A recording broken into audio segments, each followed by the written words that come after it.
here sending pulses out from the Arduino into the device, where their echo pins the input back to the device. Now we define that, we're back to go into the loop. Now if you recall, the first thing we have to do with the HCSR04 is send it a 10 microsecond pulse, and we're going to do this manually. So we need to put the right to the trigger pin, send it low, and we're sending it over 2 microseconds. Now that value is not particularly critical, because when we start off on a low state. And after that, we're going to send the trigger pin high for 10 microseconds. This is the high part of our 10 microsecond pulse, and then we'll send it low again. So this in effect creates a 10 microsecond pulse to the trigger pin. Now we're going to get a response to get back. So our duration is going to use our pulsing command. It's very conveniently negative duration of a pulse, which is exactly what we want. Now as for parameters, the pin that we're monitoring will be the echo scan. We're going to connect the echo out to the HCSR04. Now high, what that means is that we're measuring the amount of time that the pulse stays high, because the pulsing command will equally be used for measuring low pulses, but in our case we want to know how long it stays high. Now that we've got the duration, we're going to calculate it using the speed of sound. We use 343 meters per second as our speed of sound, and so we're going to calculate the distance with that. Now remember, the distance that we're measuring is going to be half of the result, because the fact we have to send a signal out with what bounce back. So we're going to divide the duration by 2, and then multiply it by our speed of sound. And then after that, we can send the results to the serial monitor. Now, the sensor has a maximum range of 400 centimeters, and a minimum range of 2 centimeters. So any readings outside of that range are invalid. So we're just going to print how it range. Otherwise, we're just going to print the distance in centimeters. We're going to put a couple of delays in there, and we're going to go through this over and over again. So there's a constant feedback. The distance between the sensor and the device is reflecting the signal. So now let's see how it works. Okay, let's get our first check to test it on our reflecting surface. So let's start the serial monitor and see how accurate it's after this. We start the serial monitor, something cool, serial monitor. And it's reading some readings back, and these are probably very readings from items on the workbench. So let's put this down at the, let's say, 30 centimeter mark. So here in the 30 centimeters. And we did some readings up to 30.01 there. Well, I didn't have to do it steady and hold this thing. So take a look at it. That's very close to 30. Let's move it down a little bit, put it down to 10 centimeters. So here at 10 centimeters, which is up to 486. Again, here we're 9.919, but 92 going low, but it's close. It's 20 centimeters then. 19.16, 19.57. Seems very close, but seems a little bit off. And let's back up to maybe 50 centimeters now. And we're a little low, but not terrible. So we got to do a pretty good ballpark range, but it can be out-tuned by at least a half a centimeter in some particular cases. Now I'm going to show you the trick you can use to increase the accuracy of this, but before I do, I want to show you another way that you can write a sketch for this using a library called NewTune. Libraries are additional functions that you can add to your Arduino, and a NewTune library is specifically made to have functions for ultrasonic sensors like the HCSR04. So let's take a look at that now. So here's a sketch we've written to use the NewTune library. Now when you use a library, you need to include the library, so you can include statements to include NewTune.h.h as you send into a library. After that, we'll define a few variables. Define trigger pin is pin 10, echo pin is pin 13. Again, if you use different pins on your Arduino, so between the 10 and 13 is the natural ones to be used. And the third variable called match distance. Now, the pin library is actually usable by a number of different ultrasonic sensors, some of which have different capabilities in the HCSR04. The HCSR04 has a maximum distance of 400 centimeters, which is why I use 400 here. But for a different sensor, you might want a different value. Calling the pin is very, very simple. It's the NewTune sonar, and then the trigger pin, the echo pin, and match distance. That's all there is to it. So it's very simple to call the NewTune library. Then we define those of distance. You don't need duration in this case, because NewTune is going to handle all of this internally. Our setup is very simple. We just start stereo monitor, nothing else. And then we go into the loop. And the loop is also very, very simple. Our distance simply equals sonar.pin with force PDF. And this will give us our distance is simply equals. NewTune can also give you the distance in inches if you wish. And then once you send the results to the serial monitor. Before we send this up to our Arduino, let's make sure that it compiles correctly. Now let's have to do that. We do that with a little check mark here. We can check for code errors and other things. So let's check and see what happens. And as you can see, bad things happen. See the problem with our sketch over here. And the problem is we include the library, but this library is not actually being installed in our Arduino IDE. And so we need to do this. What we will do is we will go and get the library. Now there are a couple of sources for the same library. You can get it off of Bitbuckets, or you can get it off of GitHub. I'm going to take this off of GitHub.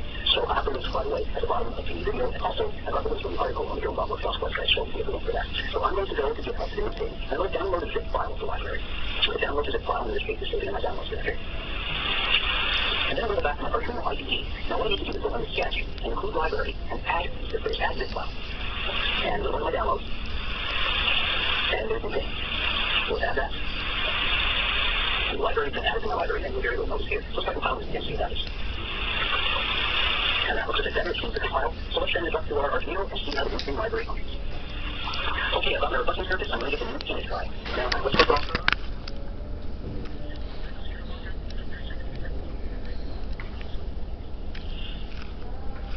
But the NewTune is something here. Let's go to 40 centimeters.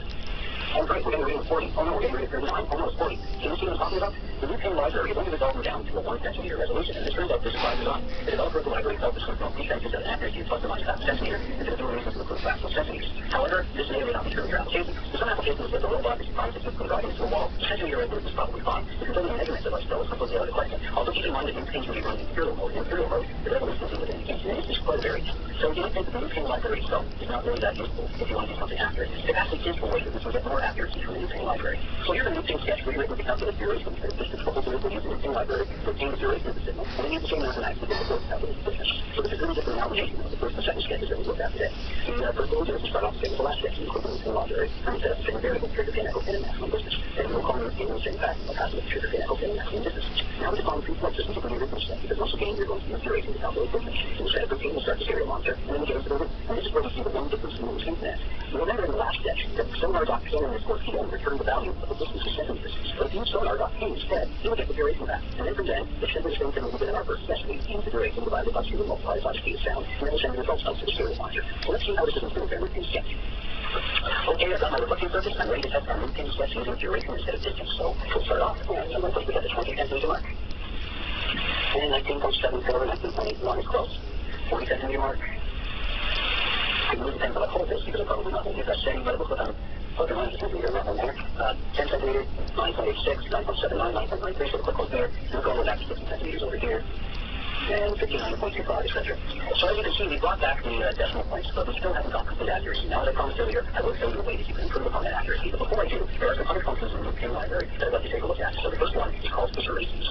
So here's yet another version of our new PIN demonstration. In this particular case, we're going to use iterations. So iterate means to go over something more than once, and that's exactly what the new PIN library would do. When you use the iteration function, it will actually go and take measurements more than once. By default, it'll do it 5 times, but you can actually ask it to do it as many times as you want. It will take those readings, it will throw away any invalid readings, and this is the average of the other readings, which will improve the accuracy slightly. And I'll also take care of this way that we have with my board, which is a bit shaky and all that. It's just cleaned up the readings a bit. So the sensitive principle is the last step of one particular exception. And that is, we have a digit pair that define with the iterations, and divide as 5 and iterations with the default anyway. You can take this and experiment if you want to see the results. And then the duration is sonar pain median, and then we will have a number of durations in here. So this is really the only difference between this sketch and the last sketch. And then once again, of course, we calculate the distance based on the duration, and display it on the serial monitor. So let's take a peek at the sketch and see if there's improvement on the last one. Okay, let's go and test our iteration sketch and see if it has improvement over the last one. Now we'll put this down at about the 20 centimeter marks. And I'm getting readings of 19.74, 19.33. One thing I do notice is they're not jumping around as much while I'm sitting on the board, so the iteration between these things will tend out a bit. Let's go to 40. 39.84, 39.3677. It's close, but not exact. Let's go a little closer down, 10 perhaps. 10 on the button over here, that's nice. 9.86, pretty darn close. And finally, the about 50. 49.24, 49.89. We're close. And as you can see, our readings are close, but they're not completely accurate. There are a couple of reasons for that. Some of them, of course, being the way that I'm displaying my board. But there's another source of inaccuracy in our circuit. It has nothing to do with the SR04. It actually has to do with the speed of sound. Okay, so what's wrong with the speed of sound? Well, the thing is, sound travels at different speeds in different mediums. It also travels at different speeds at different temperatures. For example, this is really going back to my years over here. When I was a teenager, I went to a Pink Floyd concert at a very large stadium. I was sitting back in the stadium. Now, every time Roger Waters, the bassist for Pink Floyd, would play a bass guitar, our system vibrated, and then we hear sound. It was rather unnerving to say the least. And that's because sound travels faster than cement and doesn't air. As it turns out, sound often travels at different speeds in air as well, and it depends upon things like humidity, air pressure, and especially temperature. At 0 degrees Celsius and 0% humidity, sound travels at 331 meters per second. It travels faster as the temperature and humidity rise. Now here before we're going to use C represents the speed of sound, C is the temperature, and H is humidity. And so here's our walking log formula. So as you can see, temperature factors in much more than humidity. Now let's just keep our equation up here and calculate what the speed of sound would be at 25 degrees Celsius and 50% humidity. When we do the calculation, we come up with 337.17 meters per second, which is faster than 3.3 meters per second. That's a meter. So by incorporating the speed of sound into our equation at 343 meters per second, we're inducing an accuracy, because that's really the speed of sound at about 20 degrees Celsius with low humidity. So the way to actually make our sensor more accurate is to measure the temperature and the humidity and factor that into the speed of sound. And so we're going to do exactly that. Now, in order to factor in temperature and humidity into the equation, I've added another sensor to our circuit. Now, this is a DHT22 temperature and humidity sensor. You may be familiar with this device or with one of its cousins like the DHT11. The difference between the DHT22 and the DHT11, other than that, the 22 is a bit more expensive, is that the 22 is more accurate. It's accurate down to 0.1 degrees Celsius, whereas the DHT11 is accurate down to 1 degree Celsius. It also stands a wider temperature range, although in our application that's really not that important because we're indoors. If you don't have a DHT22 though, you can find a DHT11 and get similar results. So let's take a look at how it wires the DHT22 into our circuit. Now, we're going to start off by putting the SR04 wired up, but we'll no wiring for that right now. I'll concentrate on the DHT22. I've connected the 5 volts from the Arduino to the VTT pin on the DHT22. And that's connected to pin 7 of the Arduino to the data pin on the DHT22. Now, if you go to different pin in this, we'll just have the same sketch accordingly. The third pin of the DHT22 is actually not connected to anything. It's left alone. And finally, the ground connector is connected to the Arduino ground. So now that we've connected the DHT22 up to our circuit, let's take a look at the sketch we're going to need to run. Before we do though, I want to run a quick sketch to make sure our DHT22 is actually functioning. Let's take a look at the code that we'll be using to set our DHT22 temperature and humidity sensor. Now, we're going to need to install a couple of libraries to use this code. Although we'll only be calling one library from our code, that library in turn depends upon another one, so it doesn't need to be installed. Now, unlike the main library, we're going to install this library directly within the Arduino IDE, and we'll do that using the library manager. So those are the sketch. We'll go into Include Libraries and pick Manage Libraries, and this will bring up your library manager. Now, this is a list of libraries available to your Arduino IDE, but not necessarily installed, and there are two particular ones we're after. The first is the ADAM2315 library, so filter the first what they do, ADAM2315. And this brings up the ADAM2315 library. Click the More Info link, and it'll open up a button on your side. Click the Install button. and the library is installed. Very simple. But as I said, this library is dependent upon another library called the Edith's Unified Sensor Library. So let's think about Unified Sensor. Transfer the force of the library, go down to the bottom, and right near the bottom, second to last on mine, is the Edith's Unified Sensor Library. Again, click the more info, and click install. And this will install that library. Now let's look at the code. So the first thing we're going to do is we're going to call that first library that we installed. So we'll include DHP.h. Remember this library is we'll call it other library, so we don't need to declare it in the code. And after that, we'll define a couple of constants. The first is DHP pin. This is where to pin the pin of the DHP22 is connected to. In my case, that's connected to Arduino pin 7. Now, each children and other Arduino just put on pins and connected to the number accordingly. Next, we need to define the type of sensor because this library is capable of driving a number of temperature and humidity sensors. We're using DHP22, so we define the constant DHP type for the value of DHP22. By the way, it's also known as the DHP3 opposed to the very same parts. Next, we have to manipulate the sensor. We'll do that with this one. We have the DHP pin and DHP type to it. And we'll define a couple of variables. One that stores our humidity value, and the next one that stores our temperature value. And we're making these floats because we want decimal value. And after that, we're going to our setup. Once again, we're going to be using our serial monitor to monitor the results. So we start the serial monitor at 9600 baud, and then we initialize the DHP sensor with the DHP begin. And then begin to loop. Now, the DHP sensors need a little time to stabilize, so I've added a time delay at the beginning of 2 seconds. Now, after the wait, 2 seconds may be a little long, and you can experiment by reducing this time delay if you wish. Then after that, we simply read the DHP22 with what you need to do. DHP humidity will bear the humidity value, which we define to this variable, and read temperature will get the temperature value, which we define to this variable. And then we simply press these out on the serial monitor and repeat the loops for every 2 seconds with the beginning temperature and humidity value. So let's take a look to see if this is actually working on your tool. We will go to our serial monitor, and we're getting the temperature and humidity value. By the way, my serial monitor has a little button with a quick line off the little character turn. That's just normal for me. So as you can see, the temperature in the workshop is a little on the warm side, but not too bad. It's 51.5% humidity. So that will certainly factor into our speed of sound calculation. So here's a check we'll be using to integrate temperature and humidity into our speed of sound readings so we can get more accuracy from our HCSR04. And soon we'll navigate the sketches that we've seen before. So we're going to include the DHP library for the DHP sensor, and we're going to include the info library we did earlier. And then we're going to define a number of constants again between all these before the DHP pin is set, set the pin to the DHP22, DHP type is DHP22, the trigger pin for our ultrasonic sensor is set to the pin 10 of the Arduino, the echo pin to pin 13, and the maximum distance is set to 400 centimeters. So we initialize the ultrasonic sensor using the maximum echo board, and then define a number of variables. Again, most of these you've seen before. A variable to store the humidity and the temperature value, another one to store the depth duration, another one to the distance. Now this one's the speed of sound in meters per second.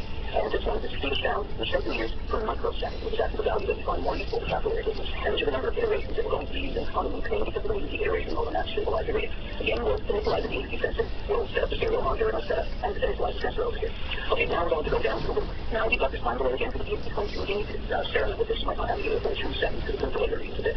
And then we read the humidity and temperature value from the sensor. Now here's what you do to calculate for the speed of sound. As you recall, it's addition of 331.4 multiplied by 0.606 times the temperature, plus 0.0124 times the humidity. And then we'll put the actual value for the speed of sound at this particular temperature and humidity. Then we'll convert that to centimeters per microsecond by dividing everything by 10,000. And our duration, as we did before from the library, our duration is just somewhere between the iterations. So we will 5 iterations and get the average duration. Now we're going to calculate the distance, same as we had before. The distance is the duration, which we're dividing by 2 because we're making a round trip, and multiplied by the speed of sound in centimeters per microsecond. And finally, we just send the result out to the serial monitor. So let's look at the test to see if it's a bit more accurate now that we factor temperature and humidity into the equation. Alright, so it's time to touch up our new and improved sketch factoring in temperature and humidity. So let's put this down at the 14 centimeter mark. Alright, I'm going to try to get this pretty accurate. 39.93, 39.96. 40.34. Again, so this is here the horizontal. Not that side, 39.99, very close. Okay, down to 50 mark now. 49.95, 50.29. Within a quarter of a centimeter, which is not too bad at all. Here's the 20 centimeter mark. 20.2, 20.9. It does indeed seem to be more accurate. Now, there's one other way that you can make your device even more accurate that I want to mention. I'm not going to demonstrate it here. It's just theory. It is quite possible that I may have the head of the HCSR04 not exactly lined up with the beginning of the ruler. I tried to do that. I actually tried to line my ruler up with the outside of the transducer surface rather than with the gradient on the front of it. So it's possible that by moving the sensor back and forth just a little bit, I might even get some increased accuracy. And you can do that mechanically, or if you found out that the readings were always off, let's say a quarter of a centimeter in the same direction, simply add that at the end to compensate for any misalignment you have. But as you can see, by having temperature and humidity, you can see the sound equation. We greatly improve the accuracy of our HCSR04. Now, there's a couple other tricks with the HCSR04 I want to show you. And one of them that I want to show you now is how you can actually eliminate one of the wires that we're using to connect it to the Arduino. Right now, we use both the echo pin and the trigger pin. So there are ultrasonic sensors that only have one pin out. And the actual pin is used for both an input and an output. So you can set the trigger pulse and you can deliver back the echo pulse. And you can run the HCSR04 in 3-wire mode as well. I'm going to show you that right now. In order to run the HCSR04 in 3-wire mode, I've simply taken both the echo and trigger pins and connected them both to pin 10 of my Arduino. Again, you can use any pin you want. I'll take a look at what I need to do in the code in order to account for that pin. It's very simple. I use the pin library. All I've done is I set both my trigger pin and my echo pin to point to pin 10. The rest of the sketch is absolutely identical. Okay, let's give this a quick test to make sure it works just as well as 3-wire mode. Put down 20 centimeters, 20.51, 20.03. It's pretty good. Let's put 36 centimeters. 3610, it does indeed seem that it is working just as well with 3-wire mode as it does in 4-wire mode, and it's here, of course, to state one of the audio pins on my Arduino. And this is something very handy when you're using more than one HDSR04 sensor. What you may indeed want to do is some robotics project may want a sensor in the front or in the back. In fact, you can connect a number of sensors up from the same library. It makes it very easy. So now let's take a look at the circuit that has more than one HDSR04. So as I already have an HDSR04 in 3-wire mode, I decided to attach my second sensor in 3-wire mode as well. You don't have to do this, of course. You just have to load in the conventional passive with a separate trigger handle, and it will work just fine. But here's how I hooked up my sensor. I took the 5 volts from the Arduino and attached it to a VCC on the HDSR04. I took both the trigger and the echo pins and tied them together because I'm working with 3-wire mode, and then I attached the pin number 5 of my Arduino. Well, of course, you could use a different pin number. You can just change the sketch accordingly. And then finally, I attached the ground to the Arduino's ground. Now, I've also checked the DHT22 in my circuit, although I don't have it illustrated here because I thought it would just make the diagram a bit too busy. Now let's take a look at the sketch that I'm going to use to talk to the two different sensors. Now, this is just a modified version of the last sketch that we used. Now, you can see it starts off in exactly the same fashion. I include the library for the DHT sensor for the temperature and humidity, and of course I include the loop library. Then I go on to define a number of constants which again are very similar to our last sketch, these two are the DHT22. And these are the constants I've defined for the HDSR04. Now, you'll notice instead of trigger pin and echo pin, I've changed it to trigger pin 1, echo pin 1, and trigger pin 2, echo pin 2 to represent the two different HDSR04s. Since I'm running in 3-wire mode, I've got my trigger and echo pins pointing to the same connectors. And so my trigger pin 1 and echo pin 1 are connected on to pin 10 of the Arduino, and trigger pin 2 and echo pin 2 are connected to pin 5. Again, if you elect to use different pins or use 4-wire mode, you change the numbers over here accordingly. Max distance is going to be shared between both of the sensors, and I've left it set at 400 centimeters. Now here is how we actually initialize two different HDSR04s. I use 2 loop pins in ends, and each one of them has created a new object. This object I'm calling Stone R1, and I just passed the trigger pin, the echo pin, and the maximum distance. And this is Stone R2, and this also has this trigger pin, echo pin, and the maximum distance value. You can continue to add more sensors in the same class. Then after this, I define a number of variables. Again, these are the same ones that you saw in the last sketch, with the exception of the fact that I was looking at distance and duration and split them into 2 independent variables. So now I have duration 1 and duration 2, distance 1 and distance 2. Everything else again is the same as the last sketch. So we'll initialize the DHT sensor, and we're going to do the setup again with the serial monitor and turn the DHT sensor. Now, you've noticed over here, I've changed this delay level. Instead of delayed to 2 seconds, I've delayed it down to 1 second, and that's because there are more delays that I'm using in the sketch, so I didn't want the total delay to be too long. Again, I think I've been a little too aggressive delaying for a full second. So you can experiment by reducing that value, and it will probably work just fine. This is the same as before, where we put the temperature and humidity values and calculate the speed down. If you elect not to use the DHT22, you can substitute all of this with their standard 343 meter per second value to speed down.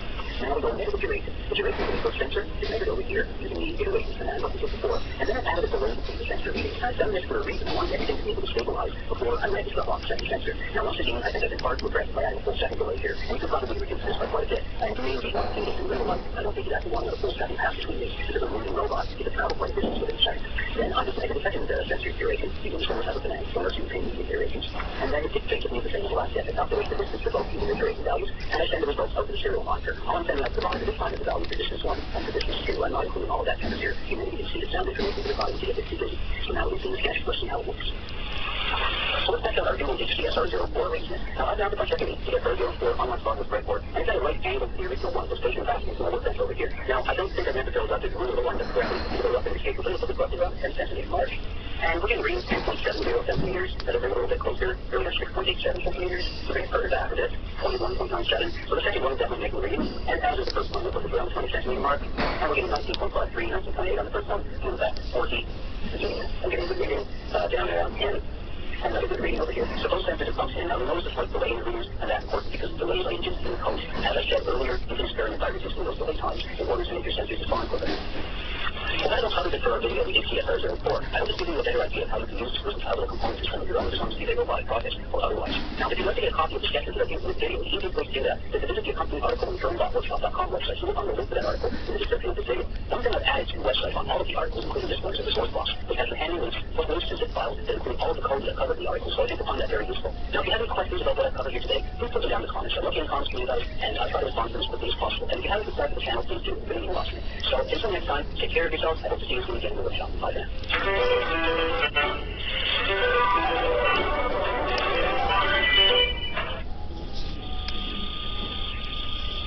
If you've ever had the need to take a headphone or a line-level audio output and feed it into the microphone input of a computer or other recording device, then today's project will be perfect for you. Today in the workshop, we're going to be building a small audio adapter box that will take a stereo line-level output and convert it to a proxy level with stereo microphone input. So stay tuned and welcome to the workshop.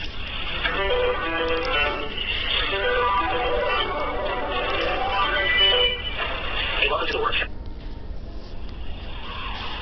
Today I'm doing a different type of a project for you. It's different in the sense that it doesn't require a microcontroller, there's no programming or anything. It's actually a very simple, passive electronic device that I needed to build in order to solve a problem that I had creating videos here in the workshop.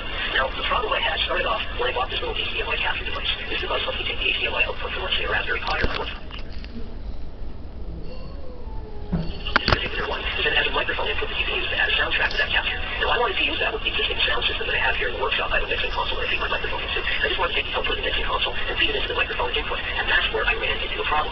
Now, I tried doing this first with this cable. It's a very nice cable that has two RCA connections on one end and has a 3.5 millimeter plug on the other end. I took the two RCAs and plugged it into the output of my microphone mixer, and the 3.5 millimeter plug, I fed it into the microphone input of the HDMI capture device, and then I made a test recording, and the sound was absolutely horrible. It was distorted, it had all kinds of noise and popping sounds and things in it, and thinking about it, it's pretty obvious why that would happen. There's actually two reasons. The first reason is that the output from my microphone mixer is far too high for the input that the microphone input needs on the HDMI capture device, and even when I turned the output level down, it was still distorted and noisy. The second reason is that microphone inputs have a DC signal that they use to power the microphones that are normally connected to them. But of course, I don't need that DC signal because I'm feeding the sound from the output of my mic mixer. So what I needed was a device that could both reduce the level and remove that DC signal, and I built one. It's this little box over here, and it simply has connections on each side. I use RCA connections because that's what works in my application. I have an input that I feed for the mic mixer, and an output that I use with that same cable I just showed you that gets fed into the HDMI capture device. Now, you can use this for other applications as well. Let's say you had your iPhone, your Android phone, and you wanted to use it to feed into the microphone input of a computer or another recording device, like a digital camera also uses stereo microphone inputs, for example. You can use this box to do that, and you can also build this any way you want. You don't need to put RCA connectors on the way I did. You might prefer to have 3.5 millimeter connections, or maybe even build the whole thing into a cable without any connectors at all. But anyway, since I couldn't find a commercially available device that did this, I thought I'd show you how I built this. What I'm going to do is show you the schematic that I came up with, and how I actually assembled this little box. So if this interests you, then stay tuned, and I'll show you how to do it. Now, when I was developing my wireless microphone adapter, I needed a way of prototyping it, and I found that Sawless breadboard wasn't a very good solution, because the Sawless breadboard just consists too much electrical noise to make it practical for prototyping an audio circuit. So I just spliced an RCA